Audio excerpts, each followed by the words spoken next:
Let's bow together in prayer. Lord, may the words of my mouth and the meditations of our hearts find acceptance in your sight, our strength and our Redeemer. A wise woman once observed that there are no fully formed Christians in the world because we're all moving toward being Christian.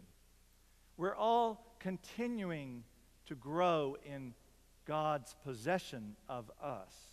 We haven't arrived yet. We're in the process of turning ourselves over to Jesus Christ so that He can fully possess us. The name Christian, what does Christian mean anyway? It means one who belongs to Christ. Belonging to Him helps us to let God be God. To let God be God is difficult. Life seems much simpler if we get to be God. All our worship of other gods comes from our failure to let God be God. Jesus spoke of our need to just let God be God that gets sidetracked in marvelous in many ways, and He used a great parable to do so, an intriguing parable. It's the second stunning parable about the sowing of seed in this 13th chapter of Matthew's narrative, in which it's all about the kingdom and seeds that are sown. I love gardening. Everywhere we've lived, we've started a garden in the backyard. I once told my daughter not long ago that if I should die suddenly, one of the things I want remembered is that I planted trees everywhere I lived. One winter, I built beautiful redwood boxes, heavy duty, with trellises for raising grapes. In the springtime, I ordered my grape stock from the catalog, and they were delivered by mail. Our yard was just a tiny postage stamp behind our house built in 1913 in the first suburb of Cleveland, Ohio. So any gardening I could do was only on a small scale. The grapevines arrived, bare root, no soil, packaged in plastic and paper. I could not plant them for several days because I was so busy, during which I left the wrapped up plants lying in a cool, dark place in the garage. I knew it was important for the roots to be kept dark. The children, our elementary age children at the time, kept telling me, "Plant them, Daddy, plant them." Many days later, I finally did. But it was too many days later. 2 weeks in the ground, and the grapevine still had not sent out any shoots. Who would fault the children for what they said? "We told you so." They were even more judgmental 4 weeks later, when the vines were still brown and dead. But 6 weeks later, miraculously, lovingly, my children became more sympathetic with my feelings of frustration and disappointment. The vines were still dead. And yet I continued to water them periodically. Yes, I watered all summer long. It became a ritual that mixed my admitted neurosis with a bit of grief. Meanwhile, the weeds took off. They began to grow vigorously among the vines. Excellent crop of weeds, marvelous, sturdy weeds I grew. Had they only given prizes for weeds at the county fair, I would have felt like Wilbur the pig at the county fair in Charlotte's Web. Marvelous weeds, resplendent weeds. Well, one day, after the grapes had been in the ground for 3 months, I noticed one tiny green shoot emerging from the base of the plant. Well, I thought to myself, 1 out of 6 is not so bad. Better than a shutout. But wait, I let the weeds grow along, which in this case was only because of my laziness, rather than thinking of the parable. Well, we took off for a trip and were away for a little over 2 weeks. And when I returned, lo and behold, 5 of the 6 vines had green shoots coming out of the base. But the weeds looked very threatening as well. So what did I do? What was the inclination? Yep, I gave in. I pulled one weed ever so gently, and I dislodged one of the vines from the ground, and I broke off its 10-inch shoot. The parable would have taught me to let God be God. No, I had to play the part. Yet my garden is nothing compared to the grain that is growing in God's vast farming operation. Just look around here. Man, there are a lot of weeds growing. Now, as we think together about this parable, I encourage you not to label yourself as either grain or weeds. For surely all of us can admit that we spend time in both categories.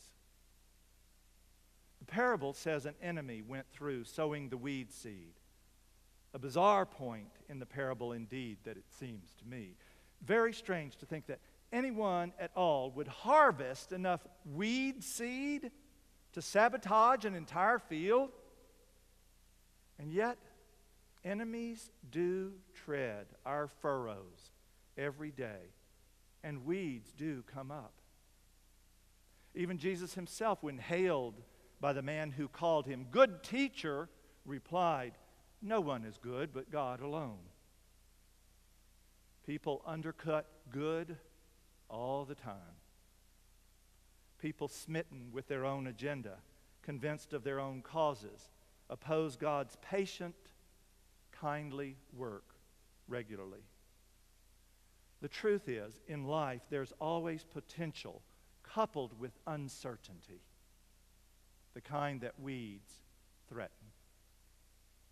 Whenever I planned mission journeys or any new activity aimed at producing a return on God's investment in me or in the church, there's always potential coupled with uncertainty.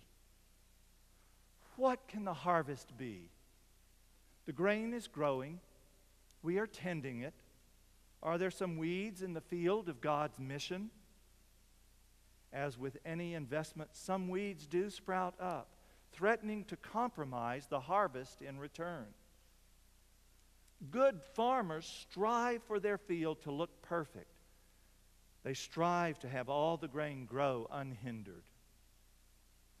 Don't you agree that this parable of Jesus goes against human principles of agriculture and morals?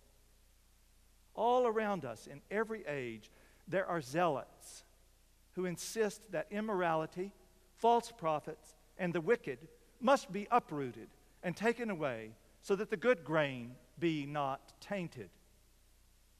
That is foundational in many churches, not ours. Avoid the taint. Avoid the taint. Have you read, however, Nathaniel Hawthorne's short story, Young Goodman Brown, lately? Do so. When I was a youth, I had friends who worked in the rice fields, and there was a weed called indigo that often came up in the fields. It's the same Caribbean indigo from which the dark dye is derived for India ink. It grows tall, very tall, taller than a human. And most easily identified, this weed is utterly different from the rice. Now, the threat of indigo among rice was not that it was somehow competing with the rice or harming the plants. The problem was that it had seeds that would ripen at about the same time as the rice was harvested. The indigo seed was exactly the same size and shape as the grains of rice, so that the two could not be separated from each other. Oh, and the indigo seeds are jet black. And, well, if I only just say the word rodent, you might follow the train of thought and understand how the price of the crop could fall very fast and very low unless the indigo were kept out of the field at all costs. Therefore, because it was a human system of agriculture, boys would walk through the fields literally uprooting and bagging indigo plants. And they'd be paid $1 a plant at the time when I was a kid. You can see the seriousness of the problem. Good farming says weeds and grain must not grow together, even if grain gets trampled and uprooted. Jesus goes against this worldly wisdom, as he often did, because he, like St. Paul, had a different view of God and God's work and purposes. Both Jesus and Paul had strongly apocalyptic views, meaning they expected the almost immediate return, the second coming. They expected the end of time would occur. It had been prophesied in the Old Testament, and the intertestamental prophets testified to it as well. And they trusted that God would judge both righteously and graciously at the end of time. We, who have settled into history for the long haul, have lost that view almost totally.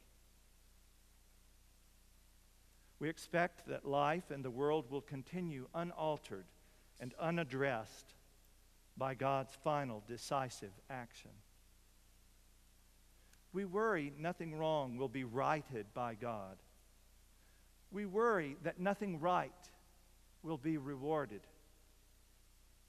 God is taking way too long to harvest and separate wheat from weed, from chaff, sheep from goats. Way too long. Let us do it.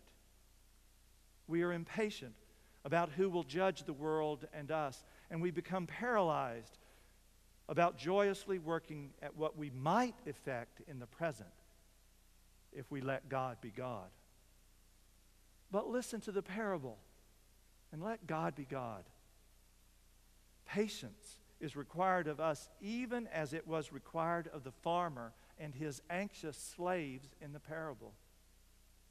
To stand by and let the weeds grow up among the grain, to watch it happen, and to imagine that the harvest can end well. How can that be? The parable offers a word about humanity, but a greater word about God. We are told that even in a world of wrong, God can afford to wait for the harvest. For God is the one who is in control. God will have the harvest, and God can allow evil to grow with the good until the harvest is ready. God will be glorified when we practice patience. Nope, not complicity, not ennui, not complacence. Within ourselves, however, let us tend the grain to grow well and to heed Jesus' multitudes of warnings to let God be God.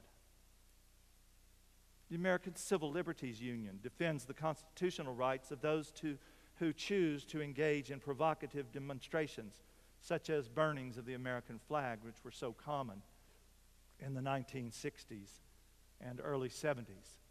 I'm just finishing John Irving's A Prayer for Owen Meany, in which that time period is at the fore throughout the book. The ACLU's mission was to protect the freedom of all people, though it sometimes seems extreme.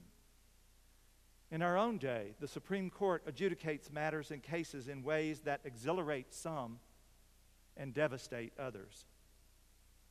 Why can't we judge?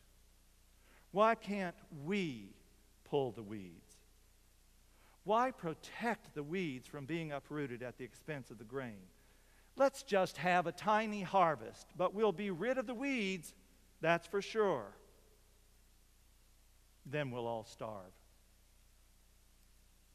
In former times in the Christian church, debates have raged over attempts to create purity through human interventions and schemes to root out the unrighteous and the opposition. St. Augustine, the Bishop of North Africa in the 400s and 500s, struggled long and hard to defeat the proponents of works righteousness, and John Calvin followed him very closely. My two-part sermon beginning next week will look more closely at this. In a book by Benjamin Rice, the author says that in our zeal for righteousness, we must always reckon with the enemy of integrity, which is perfectionism. He says the teaching is straight from John Calvin, who wrote that to capitulate to perfectionism would mean all would be excluded from the church. You want a perfect church? No one comes in the door. If we removed everyone who has sinned, no one would be left. The obsession over sex and human sexuality, so prevalent in the church and in every denomination and the society recently for so long, can be examined in light of this erroneous human need for ripping out some weeds so the crop appears to be pure. But it's only an illusion. Zeal for the Lord may consume us as it did the psalmist. But zeal also destroys both the church and our witness for Jesus Christ to the world. The truth is that God is moving history along according to God's plan, not ours. And if and when humanity diverts God's plans, God makes corrections and God makes redemptions. The role of the committed disciple is to cooperate and rejoice with the unfolding of the kingdom, which is moving toward final fulfillment. That is certain. This parable counsels us toward patience with regard to any we consider to be weeds, but this is not any recommendation to be purely passive, nor is it a counsel toward resentful, grumpy, marginal tolerance. It teaches us to presume that all of us workers should continue with all the other laborers required on a farm, gearing toward productivity that is needed at all times. Today we're invited to consider not others, but our own hearts. Ask yourself if it is not true that there in your own heart grow both wheat and weeds. Perhaps the patience is to be with ourselves, as I was recently counseled personally, not in the sense of pulling the weeds sown by an enemy, but rather in cultivating and fertilizing the good plants that are planted by God. Be patient. Let God be God, and separate wheat from weeds later on when the grain is harvested. God is at work in the world and in our hearts. And in God's time, God will bring forth a great harvest according to God's own plan. That name that you bear, Christian, it means you belong to Jesus Christ. We do. At our baptisms, we received that promise. And so let us trust that promise, and let us trust Christ's love. And yes, let us be patient to let God be God. Now unto God, who is able to do far, far more than anything we would ever ask or think, according to the power that works within us. To God be glory in the church by Christ Jesus, forever and ever. Amen.